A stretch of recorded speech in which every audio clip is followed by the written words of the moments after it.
there's a whole missing archetype between Maiden, Mother, and Crone. We live 80 years. 90 years. We, by that model, would be in this bony, disembodied stage of wisdom, yes. And guess what? I'm also still in a body. And so I think there's this new stage that needs to be celebrated, needs to be recognized, I call it the Erotic High Priestess. So it's Maiden, Mother, Priestess, Crone. And that's the stage when we are beyond the experience of giving to culture, giving to family, giving to partners, but we're sovereign and free in our bodies and in our experience of ourselves in the world.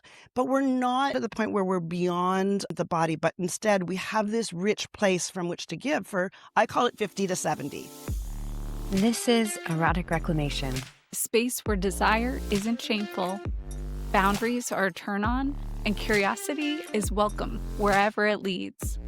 I'm Nicholette. And I'm Carrie. And we're here to have honest conversations about sex, kink, relationships, aliveness, being in a body, and all the weirdness that entails, and pleasure that heals. Because these electrifying, liberating, ecstatic, but misunderstood parts of the human experience are too good to hide.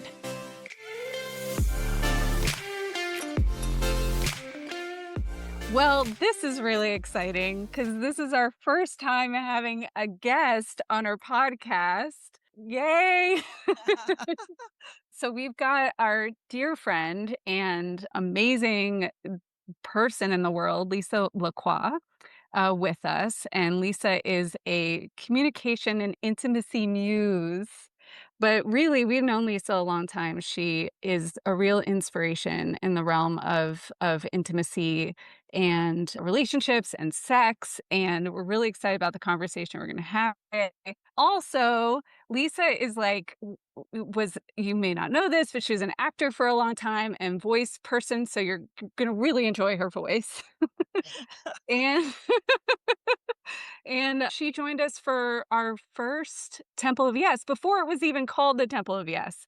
So she's had a lot of experience in our spaces. And yeah, this is going to be a really fun conversation. Oh, thank you so much for having me. I'm so excited to talk with both of you about all the ways that we are collectively interested in the reclamation of the erotic and embodiment and being fully expressed in the world. And so, yeah, bring it. Let's do it. Yay. Yay. Well, let's start here because this is the Erotic Reclamation podcast. And Carrie and I have talked a lot about our own journeys into reclaiming our erotic beings and our erotic selves and our sexuality. So I'm curious if you would share a story or a moment or kind of a core arc for you of your erotic reclamation. I would say it's definitely more of an arc than a moment. It's been a process, a journey, and an adventure. And I've told the story many times about how I started doing ballroom dance, Latin ballroom dance, when I was 49. And it was part of my reclamation. I'd come from being a fully invested homeschooling mother. I ran a large community of 350 families. I was very engaged in raising my kids, and that was the focus of my life. And when I was 49, my kids were just starting to I could see that they were on their way towards their own autonomy and their own launching in the world. I discovered Latin ballroom dance and I fell in love with it. And there was a part of me in the process of falling in love with it that was a little hesitant. And I had to ask myself, why am I so hesitant? And part of the reason is it occurred to me that we live in a culture that does not see a 49 or 50-year-old woman as being in such an embodied and enlivened, sexy dance. And so through the process of spending 10 years in partner dance and competitive partner dance, and along the way winning a world title in my age category in my 50s, I realized that there's a lot of stories that many of us are living in. And so that was a real reclamation of the recognition of the role of mother in our culture being so imbued with a particular kind of service and putting the self aside. And that when I entered into dancing and I started talking about it, and I recognized how many people were inspired by it, or they were excited by the fact that I was taking a stance for we can do different things. It's never too old. It's never too late.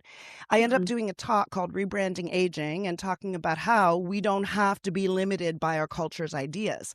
So that was one step in along the way of my reclamation of the erotic, but that was more the reclamation of the embodiment, the expressed, Mm. the how we show up in the world. But I would say there's another process along the way that when I was in my early 50s, I got divorced from a marriage that I'd been for 20 years. And I suddenly was out in the world as a single person in my 50s, facing a world that was saying, you are past your sexual prime. Mm. And I had to face that and say, is this really true? Is this the world I want to live in? I'm beyond the majority of my mothering. I'm beyond being in service of a long-term marriage and a husband's career. And Mhm. as I go out into the world, do I want to believe this story that I'm beyond my sexual prime? And I didn't feel it, but even still, there's a little bit of my sense of that in my head because we are impacted by our culture. And Yes. then so being in the worlds that we all travel in over time, I realized how deep that message goes. And I spent a lot of time in communities around embodiment and sexuality and relationship. And I spent a lot of time in the dating world realizing that there's a reclamation needed in Mm. what it means to be in a body that is beyond our culture's idea of its sexual prime. And so like I said, that's been an arc, and I don't want to tell all the story right now. So I'll leave it there for now. There's a lot more I could say about it, but I'll leave it there as a starting point. Mm. Really inspiring. I'm just like, thank you for existing. Like, like genuinely thank you for foraging that path because I kind of have the sense that you're like walking with a machete and like refusing to believe the bullshit. Yeah. And it's not from just like a heady place. Like it's a like you glow Mhm. and it's beyond just your beauty, which is stunning. Mhm. It's like a aliveness and excitement, and I love being in spaces with you because you feel so comfortable in your skin Mm. and so alive, and that gives so much permission for just all of us in any stage of life. So I'm, like, so excited that you're the first person we're having on here because I'm like, "Give her the mic for this Yes. whole hour. Tell us Okay, I your could probably wisdom." talk for an hour. Well, yeah, and, you know, I mean, this is exactly it, like, as we age, especially as women, there's this idea of, like, the stigma and that we have to somehow abide to something that the culture says, and it's like we're pushing against something just to be sexual beings. Yeah. And then now, all the talk about perimenopause and like it's more in the conversation. So we're we're we're in it.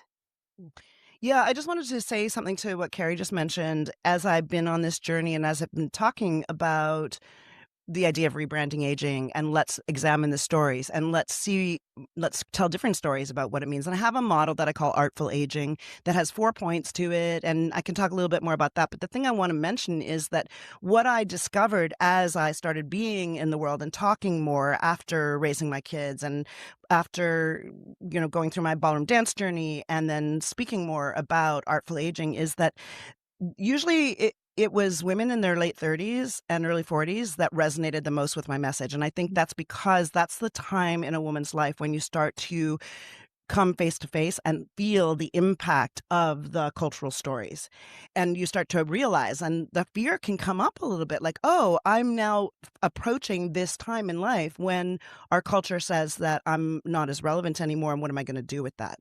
So I found that to be an interesting part of my journey, and especially because I do spend a lot of time in spaces where I'm the oldest woman in the room, and I spend a lot of time in those kind of communities, which I love because I get to learn from younger people. I love learning from younger people. It's actually one of the aspects and elements of my artful aging model is that we have to be constantly changing, growing, impacted by each other, and in bi-directional, cross-generational experiences of information. So I love it, and I do find that sometimes my message and my experience and the journey that I've been on has a big impact in for younger women especially.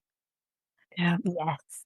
Yeah, like, just yes, the reality of bumping into, like, a changing body, even just from the experience of being in it, let alone the societal narrative, but just also myself, like, my knees I'm only 40, but, like, my knees ache, and sometimes I can't sit yob yum forever, and, like, I'm like, "Where's the fucking chairs for these polarity experiences? I'm blowing out my knees." Yeah. And that's yeah. One of the aspects of artful aging, the 4 elements of artful aging as I see it is optimization, and optimization means being the best person that you can be. Be Mm. Take all, whether it's your intellectual, your brain, your openness, your communication skills, how you experience your body, how you take care of your skin, how you dress so that you're fully expressed to the best of your ability so that you be and live the best version of yourself. That's the first pillar. The second pillar is reinvention, and that means being willing to be changing all the time, being willing to grow and to learn, as I just said, from different generations, from different circumstance, from something you've never done before. Be in that stage of where the brain ages the neuroplasticity that's available to us if we allow it to be. And dance, by the way, is a perfect version of that because dance and movement and embodiment, even the kind of dances and embodiment that we do, is a way to keep alive and a way to keep on reinventing.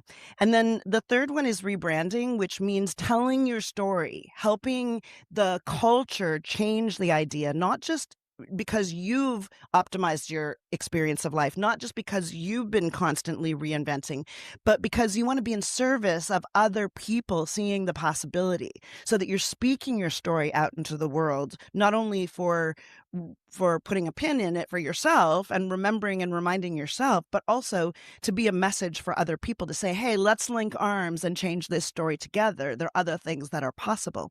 But the fourth pillar of artful aging, coming back to what you just said, Carrie, is gracious acceptance. And that means that we also have to recognize that sometimes things change and that sometimes there are things that change in ways that we don't want to.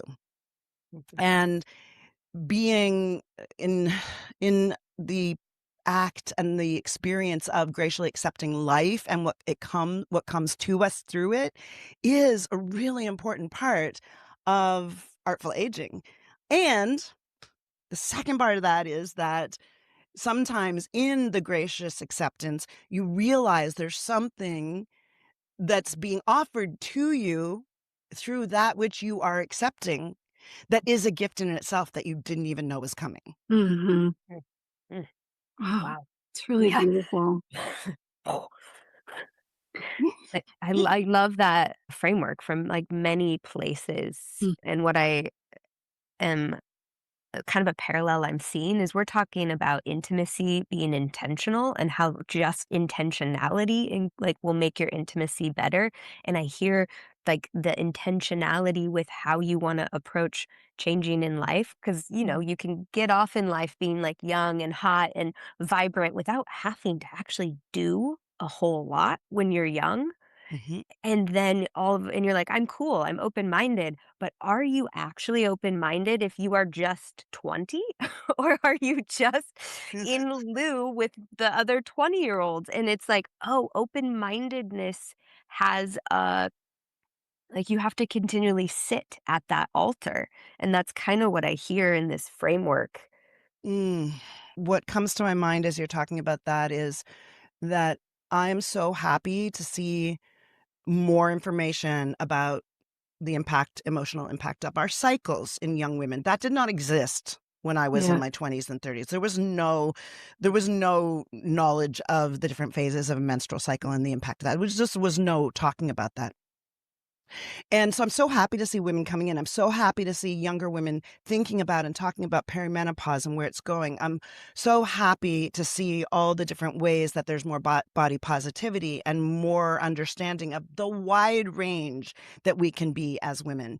But every Mhm. once in a while, I'll hear someone have a stance from that perspective. And it might be a stance like, can women just stop doing things to their body? Can they just stop doing plastic surgery or Botox or fillers or whatever, any of the things, or, they shouldn't do hormones or, they'll have an opinion about it. And I think, well, that's really beautiful and powerful. And I'm all for choice, but you're coming from the place of being a 35-year-old woman and you don't know what it is like to be in the experience yet of being a woman approaching 50 or 60. And so I'm so much for the deepening understanding of all of our experience, but with so much grace and compassion and curiosity for the stages that we might not even know yet. Yes. And so, both are true. There's so much to be learned from each other. And sometimes when you're younger, you don't yet know what you're going to experience when you're older, you Mhm. know? And this ties into the idea of what would I want to have, would have wanted to know myself when I was younger, Mhm. is that there's a lot I want to say about this, but one of the things is that you don't know all the possibilities. Like, for example, when you talk about menopause, you have this cultural idea about what menopause means, and there's so much freedom that can come from it that you're not even aware of what it is. Okay, And like what? okay, so now granted, everybody has their own their own experience of what their experience of menopause is. Everybody goes through it in different ways. But on the other side of it, and I had this experience a lot of times being in our worlds of where I'm around a lot of young women who are in their emotional expression and like the real intensity. And sometimes I think, wow, on the other side of that is a lot of freedom because you don't have the same hormonal emotional cycles that you Mhm. are when you're in the middle of it. In some ways, not in agency. Mhm. And there's an aspect to not having just pure emotions based on circumstance beyond the hormonal ups and downs that gives you a kind of perspective and freedom that you don't have when you're in the midst of that wave, of that ride. And so I see it a little bit as being more integrated masculine and feminine. And sometimes I feel like being postmenopausal is the best of knowing what it's like to be in a feminine body and having a female experience in the world, but having the steadiness that I think men have on a more day-to-day level that's not a monthly cycle. And there's a lot of freedom to that, that gives you a sense of sovereignty, agency, Mhm. freedom, generosity that it's really hard to have when you're in your 30s and even I would Mhm. say 40s. So that's one of the things.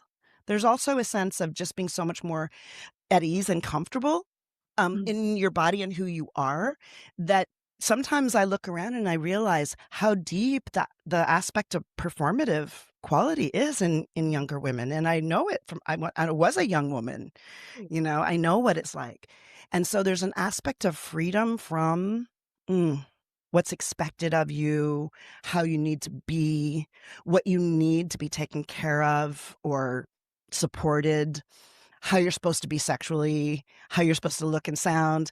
And there's so much more emphasis, for me at least, on how do I feel rather than how do I look. Mm. So Mhm. Mm. yeah, that's a bunch of things. Well, I mean, Love and I it. really, yeah, because it's, I think a lot of women feel like what you were talking about earlier, Carrie, there's that like shock and reality of no longer receiving the gaze, and to not be seen can be heartbreaking and scary and all that. And so you're really showing the gifts in it and the freedom that's possible there. And there's like once the ego death happens, like then you can really embrace your beauty and your expression and who you are for yourself and really be yourself in the world. I mean, that's the thing. Like, yes, you are just sitting there emanating beauty, and it's not as a performance. Like you just are. And it's such a gift. Mm. Thank you. I'm Well, like thank looking at my you. hair in the thing, and Yeah, I'm like, right. I'm "What's my constantly t-shirt self-referencing. doing?" And yeah, I'm like, "God damn it." I Yeah. mean, Okay, so let me talk a little bit about there's two different ways I can go. Let me tell you two options. One is the three different areas that I think we can expand as we get older that we don't have the same kind of access to when we're younger, from my experience. And then the other one is this idea of how we need to expand the model of the maiden mother crone. Which do you think? Mhm. Oh my gosh.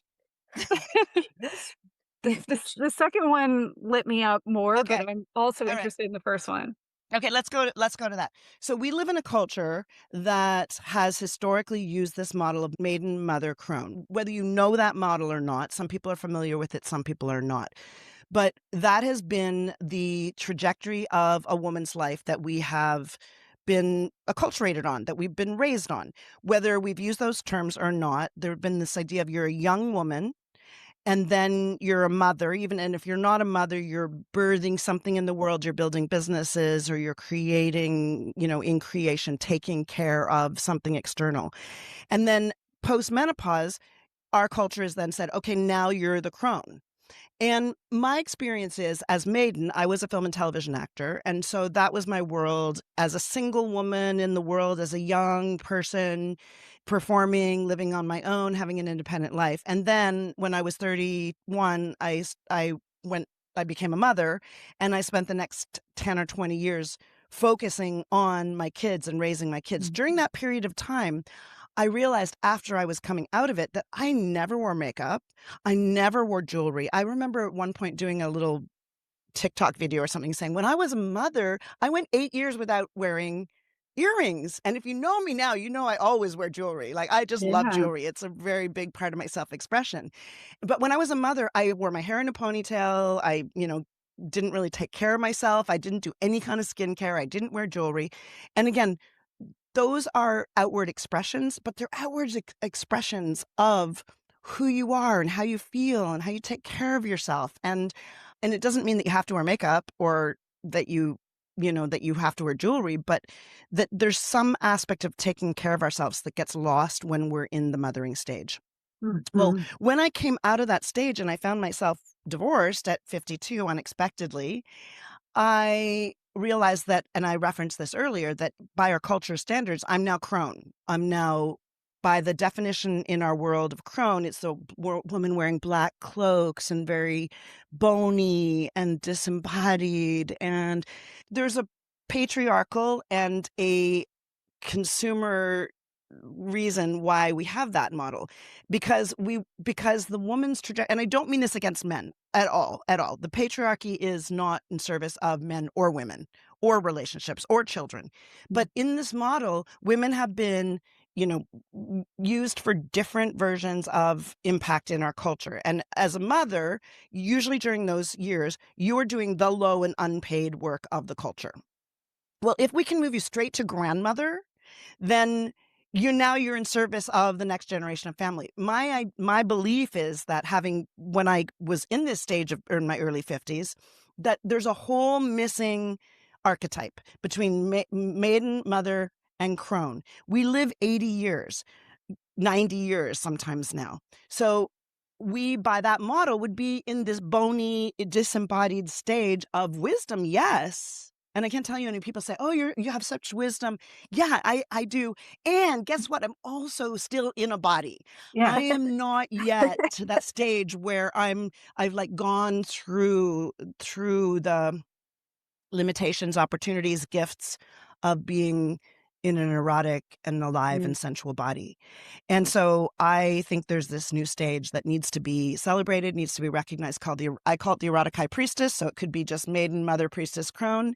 Mm. And that's the stage when we are beyond the experience of giving to culture, giving to family, giving to partners, but we're sovereign and free in our bodies, hopefully financially more and more so, and in our experience of ourselves in the world.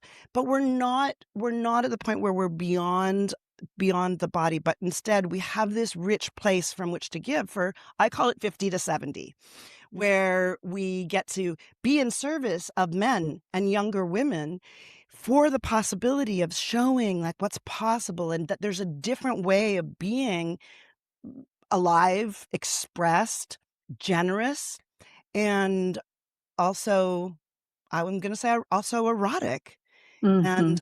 And so actually that leads into the other piece, which is I think about things. I'm writing a book right now about relationship, and I see that there's I see it as being the mind and how we are intellectually in our world, the heart, how we feel and how we're emotional, and then our bodies.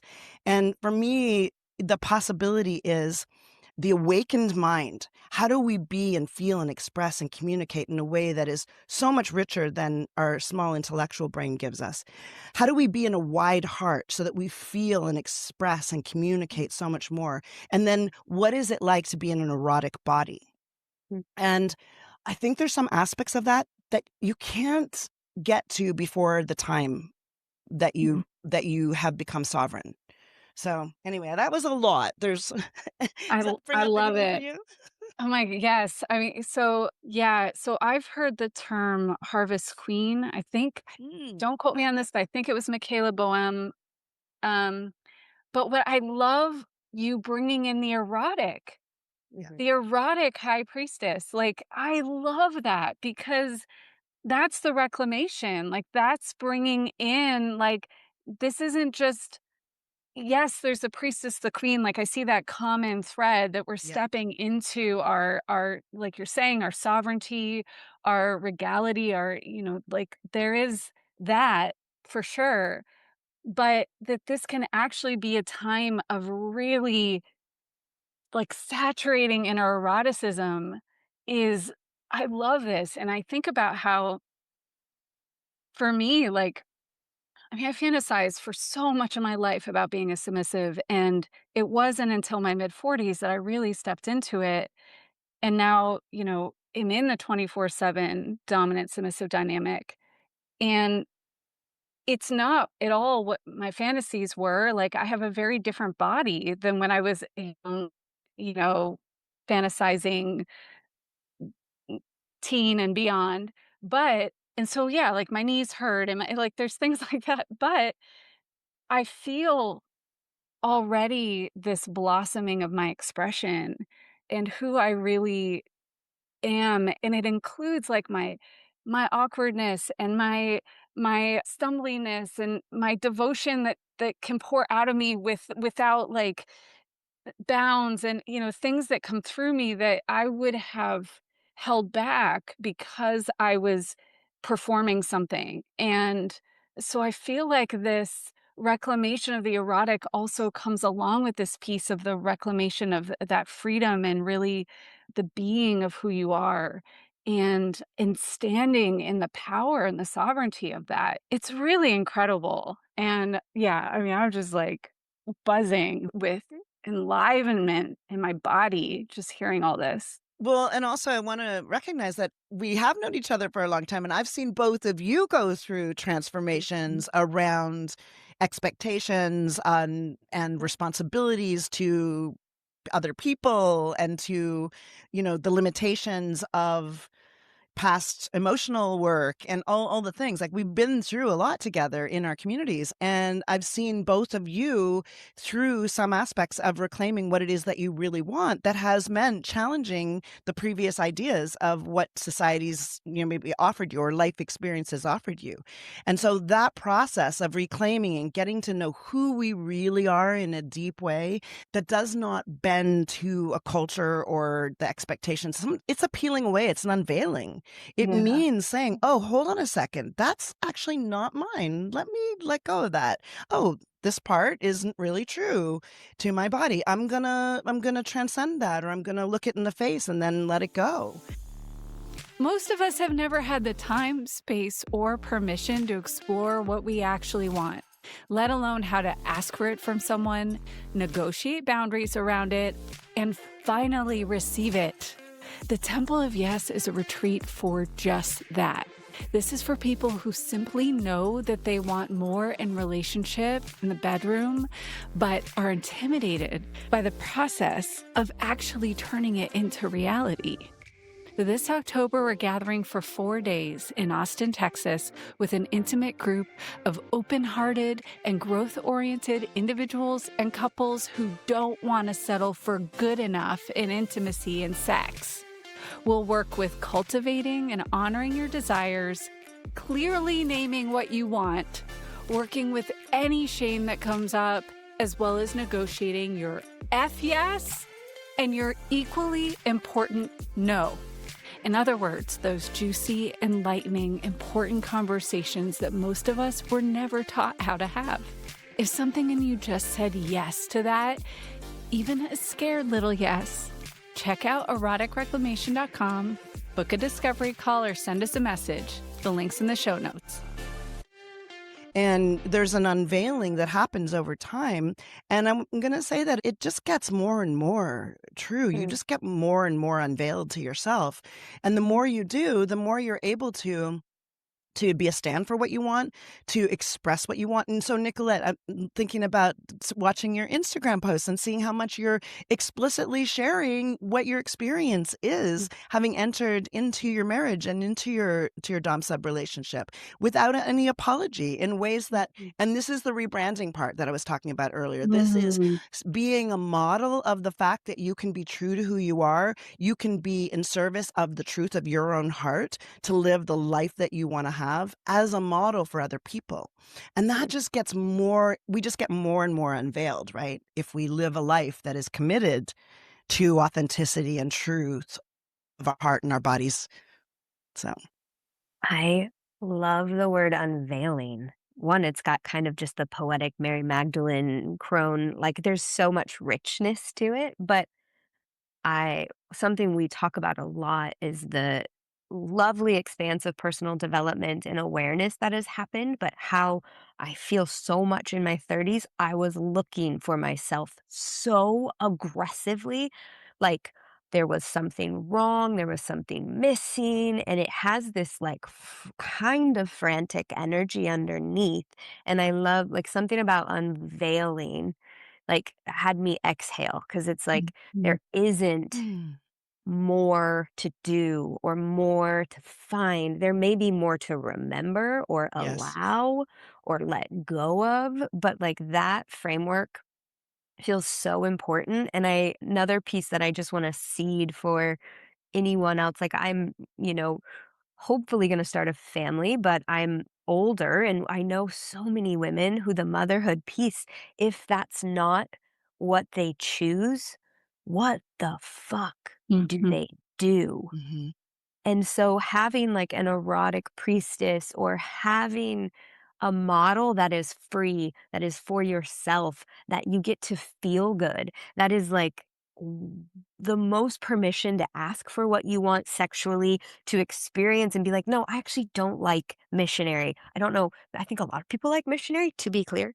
But like, whatever it might be, like you lose that drive for other. And so, like, Yep. why would you not step into more of your sexual prime as you know yourself more and are willing to like stand in that? So, I love having this as an archetype that is female led and female driven, right? Mhm. Because it's not necessarily in a patriarchal structure in service of, even though we all know that an awakened, alive female body is in service of culture. It is absolutely in service of culture. Yes. So, first of all, I really love the reflection on unveiling. That's the name of my women's program. And I love the word too because it has so many references to something that was already there that is now being Mm, shown. mm, It has something to do, there's a sort of sensuality and eroticism to I'm unveiling myself. And there's a deep truth to I'm unveiling who I really am. And so, yeah, I love the word also.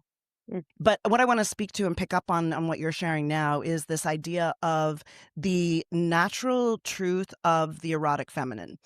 And I think this is a piece that has been part of my journey, which is seeing how, as I've after, post-divorce and gone back out into the world to say, who am I really? And what am I gonna unveil to myself around my own eroticism? And seeing how deeply entrenched we collectively are in a male-bodied orientation of sexuality. mm, And I've seen that in the way that, young women, when I coach young women, how much performative aspect there still is, how much they're so often still before they've come to the place of really asking, what do I really want? What relationship structure do I really want? What position do I really enjoy? They've almost forgotten to feel and to know what the experience of being in a feminine pleasure is. And Mhm. so as a result, they only know what they're being served by culture, which for the most part, we're all acculturated, men and women, on male-bodied, procreative oriented sexuality. And so it takes some unveiling and some reclamation for women to come back to the self, to go, hold on a second, like what really actually feels good? It takes exploring things like the erotic blueprint to say, oh, am I sensual? Oh, maybe I'm a little kinky. Oh, my kink is kind of psychological kink. That's me. Mhm. Mhm. I always thought it wasn't kinky. Same. I always thought it wasn't kinky until I realized, oh, actually, if we're not talking about bondage or ropes or handcuffs, and you were just talking about like, tell me what to do, or then it's a different thing. Yeah.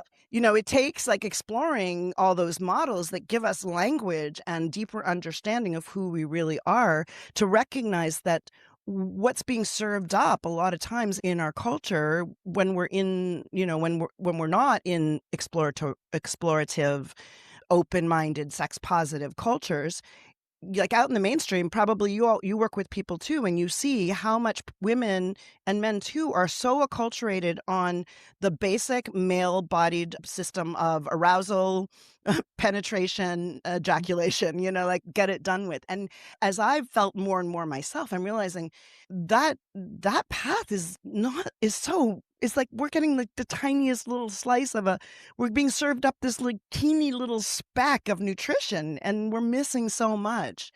And so I think that, all the programs that you do, having this podcast, the kinds of work that we do with clients is so necessary, because people need more language. They need more freedom. They need more permission to unveil themselves to themselves. And for women specifically, to rediscover what it means to be in an erotic body, what it means to be in the experience of feminine eros, which to me is life force energy, Yes. and Yeah. so wide ranging. Mhm. I would love to hear even a little bit, because we have been speaking to our feminine women audience, something for the men, and for men who are aging, to reclaim that erotic body too. Mm. Well, what I'll speak to around the men is through the experience of the last 10 years of my life, and having to deeply look at all the ways that I, as a partner in a long-term 20-year marriage, um, w- didn't know, was Mm, acting out of what I didn't know. And part of that had to do with me not knowing myself, not knowing how to get my needs met, how to react when I wasn't getting my needs met, and how to share the truth of my heart and my pain and the experience of not being seen or known or held. That it was a real process of humility to see the damage that I did in my long-term marriage. And part of the reason I'm writing the book right now is because I don't want other people to suffer. I see the patterns over and over and over again, both in the ways that men and women miss each other, the ways that they don't understand each other, the ways that they don't know or get each other's hearts or bodies. And I don't want people to have to suffer that in the same way. And so I want to have people know, more earlier, before they have to go through a painful divorce, that which they aren't aware of, that is so glaringly obvious to me now, and how it repeats over and over and over again is so glaringly obvious and painful. And what that's brought me to with regards to men is so much more compassion. And so I can't really speak to being in a male body, but I do lead in men's groups the experience of feminine pleasure for men. mhm, And so I find that when I lead a feminine pleasure practice for men, it doesn't it what it does is it helps them understand more of what's possible and what their feminine partners might be wanting. Like, I remember one time I led a Mhm. feminine pleasure practice for a group of about 15 men, and a number of them cried. And they said I hadn't and I it was really about going slow. I was like, "Can you go even slower? Can you Mm. touch yourself just a little bit slower? Now can you touch yourself half the speed?" Wow. And some of them were both surprised, in awe, and a little bit heartbroken that they hadn't realized that their partners were wanting more of that. Mm. Um, so so yeah, I can't speak so much to being in a male body, but I can say that I have so much compassion for the stories that men have been told too that are limiting their experience of themselves, their distance from and maybe pushing down of their feminine, you Mhm. know? So I and the ways that that limits their ability to understand and connect with their partners. So, I have so much compassion for men now.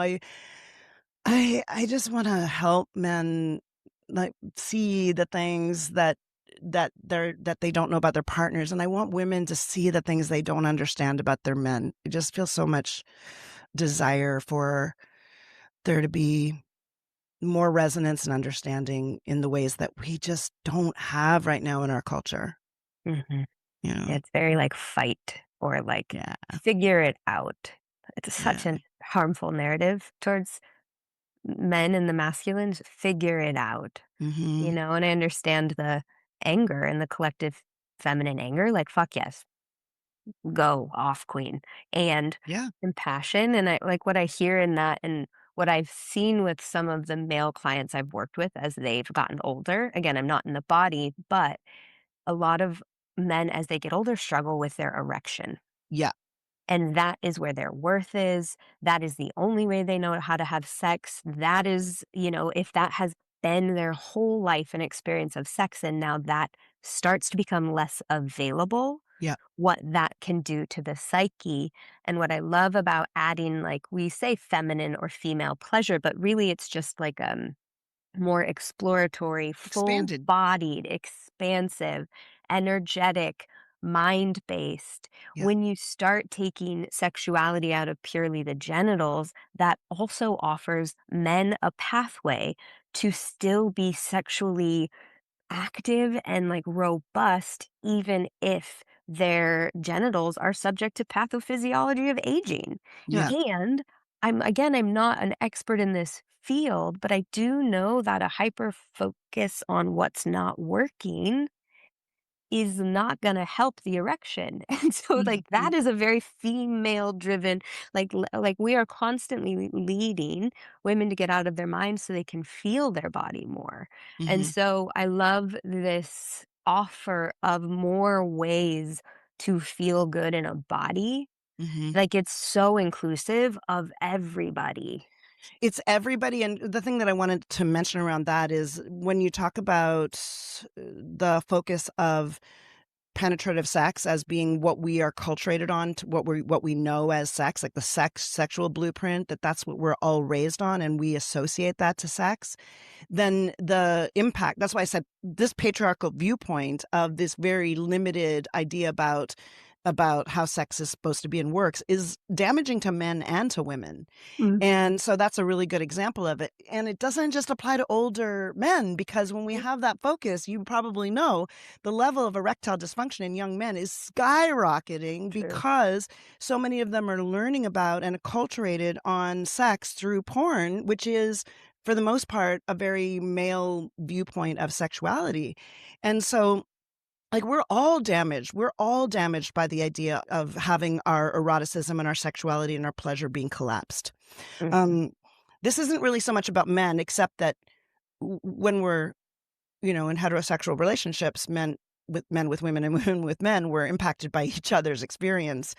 And one of the things I think I've been thinking about a lot, this is a little bit of a contentious perspective, is that Mhm. I think that our sex experts in this world have been presenting a little bit of a have been selling a little bit of a bad concept to women, which is this whole idea of the orgasm gap, and the solution to the orgasm gap is to focus on women's orgasm. Mm. And hey, I love orgasms. I've had thousands of them since I was 3 years old, but they're great, you know. But I think when we put our focus on orgasm as being central to our sexuality, we miss the opportunity for all the things that you just mentioned, Carrie. We miss the opportunity to expand what it means to be in a sexual body and to explore the wide range of it. And I kind of equate it to, you know, in the 80s, there was this whole thing about women had to wear the power suit, you know, in order to have the same kind of power in to have the same kind of power in business and in the corporate world as men did. And I kind of see the focus on orgasms and toys as being the center point to expanding sexuality, as being the equivalent of the 80s power suit. It's like, well, if it's good for him, then we have to focus on orgasm for women. No, what about if we took what's natural part of the feminine pleasure, Eros, and expanded that to men instead of just all of Ooh, us trying to go and live inside of male sexuality? I love that. I Yep. like this perspective. Yeah.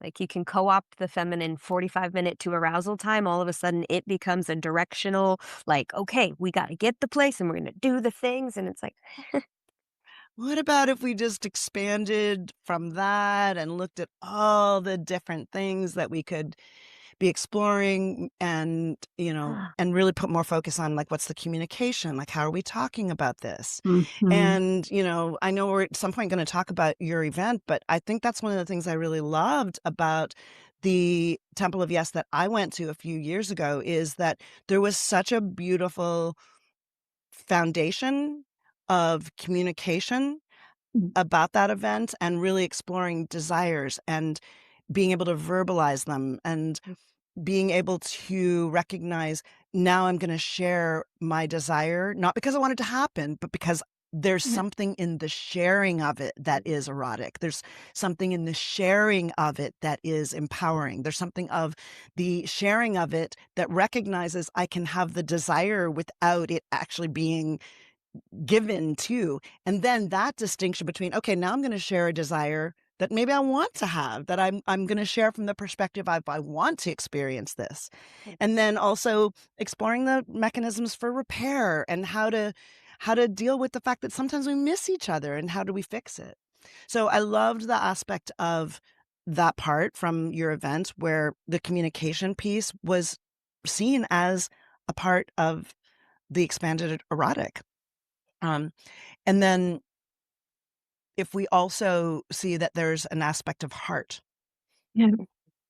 in our eroticism, and we don't put aside or forget about the emotional or the sacred in our connections, regardless of what our partnership structures are, is another thing. It's been an interesting thing for me to be out in the dating world and wanting really deep connection. But for a number of years that I was post divorce, I really didn't want a structure of domesticity, or like a conventional kind of structure. And I get people saying, well, the way you're describing the kind of connection you want seems like you want long-term partnership. I'm like, we've somehow converged that we have that when if we're authentic and we're in communication and we're connected and we're authentic and we're intimate, that somehow that is the equation that equates to like a conventional long-term partnership. So Yeah. it's Well, and thank you for speaking to your experience at the Temple of Yes, because this is exactly it. Like that's the space to come and slow it down,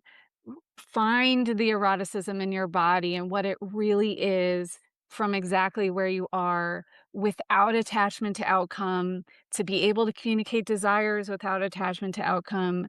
Just that yeah. will will create a whole erotic shift. So, The other thing I wanted to say about my yeah. experience at Temple of Yes is that I went to it originally because I had come from the world of embodiment and polarity that we share in, and I was kind of thinking about going more towards something that was more like ISTA or something. And I wanted to see how you were handling the sense of creating a meticulous container and communication with being more of a explicit sex positive space. And I think you did such a great job of that. And I think the thing that was most liberating, and that I think could be most freeing for many people, is recognizing how much permission in your spaces you give for people to be really clear about what it is they want. Be really given so much permission to speak to their own boundaries and to know that they can have as little or as much interaction with whomever they want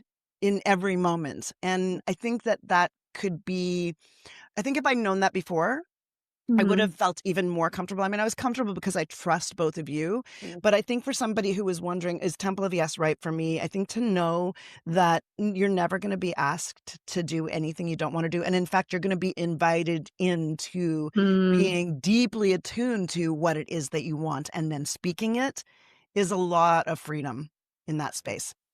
Mm. Wow. Thank you. Yeah, thank you. I feel really seen in that because Yeah. I've been in a lot of spaces where you get swept up in the group or you don't want to disrupt the group, or it's like, this is where it's going and I'm just such a lover. I want to go along with. And so, like, I love hearing that is felt, that like we are all for what do you want right now? You never have to be forced to do something. Yeah. Yeah, And we also, like, really hope that people do feel that they have permission. And like you're saying, Carrie, like permission from exactly where you are. Like it could be permission to just cuddle with yourself for the entire time. Like as far reaching, as spicy you want to get, or it's just as intimate with yourself and like all that whole range. Yeah.